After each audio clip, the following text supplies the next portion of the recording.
जब हमारे शिवलिंग पर लोगों ने रुजू किया तो मैं फिर आक्रोश की भाषा में उनसे भी बात करना चाहता हूं और फिर कहता हूं, मैंने किताबें लिख कर ये किताबें पढ़ कर ये कविता लिखी है, पंचर की दुकान पे बैठ के नहीं लिखी है, तब मैं पढ़ता हूं कि मार्तंडनाथ मंदिर को बुद्ध शिकन ने तोड़ा।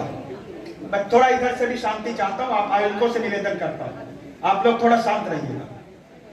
मार्तंडनाथ मंदिर को बुद्ध शिकन ने तोड़ा, औरंगजेब ने तो काशी को भी न छोड़ा। मार्तंडनाथ मंदिर को बुद्ध शिकन ने तोड़ा, औरंगजेब ने तो काशी को भी न छोड़ा। हम्पी के मंदिरों को खंडहर था क्यों बनाया, काफूर ने मीनाक्षी मंदिर को क्यों गिराया। माढेरा सूर्य मंदिर खिलजी ने था उजाड़ा, मथुरा ने गजनबी का बोलो था क्या बिगाड़ा। बोलो था क्या बिगाड़ा। वो रुद्र का तालियां सहेज कर रखना, आप विस्फोट कर देंगे मैं